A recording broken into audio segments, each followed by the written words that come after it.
लोकसभेच्या निवडणुका पार पडल्या आहेत आणि लोकसभेत महाविकास आघाडीला दणदणीत यश मिळाल्यानंतर आता सर्वांचं लक्ष विधानसभा निवडणुकाकडे लागले असताना जागा वाटप देखील निश्चित झालं आहे। विधानसभा काबीज करण्यासाठी शरद पवार मैदानात उतरले आहेत आणि त्यांनी उमेदवारांची चाचपणी देखील सुरू केली। शरद पवार यांनी 10 संभाव्य उमेदवारांची यादी जाहीर केली। तर चला पाहूया कुणाकुणाला शरद पवारांनी कोणत्या मतदारसंघातून संधी दिली। शिरूर विधानसभा मतदारसंघातून अशोक पवार यांची उमेदवारी निश्चित मानली जाते, त्यामुळे अशोक पवारांना या ठिकाणी संधी मिळणार आहे। त्यानंतरचा दुसरा मतदारसंघ आहे कर्जत जामखेड। या मतदारसंघातून रोहित पवार यांची उमेदवारीवर शिक्कामोर्तब झाला आहे। ते शरद पवारांचे नातू आहेत। काटोल विधानसभा मतदारसंघातून अनिल देशमुख हे मैदानात असणार आहेत। ते महाराष्ट्र राज्याचे माजी गृहमंत्री होते। त्यानंतरचा चौथा मतदारसंघ आहे मुंब्रा कळवा।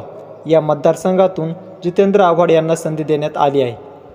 राहुरी नगर पाथर्डी विधानसभा मतदारसंघातून प्राजक्त तनपुरे यांना संधी देण्यात आली आहे। तर इस्लामपूर मतदारसंघातून जयंत पाटील यांना संधी देण्यात आली आहे।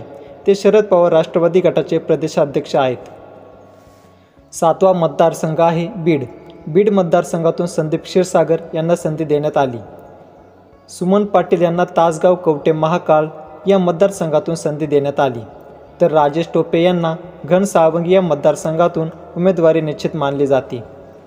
10वा मतदारसंघ आहे विक्रमगड। या मतदारसंघातून सुनील भुसारा यांची उमेदवारीवर सध्या चर्चा सुरू आहे। तसेच पारनेर विधानसभा मतदारसंघातून निलेश लंके यांच्या पत्नी सौ राणीताई लंके यांच्या नावाची घोषणा केली आहे। तर अशा प्रकारे या उमेदवारांना त्या मतदारसंघातून उमेदवारी देण्याबद्दल चर्चा सुरू आहे।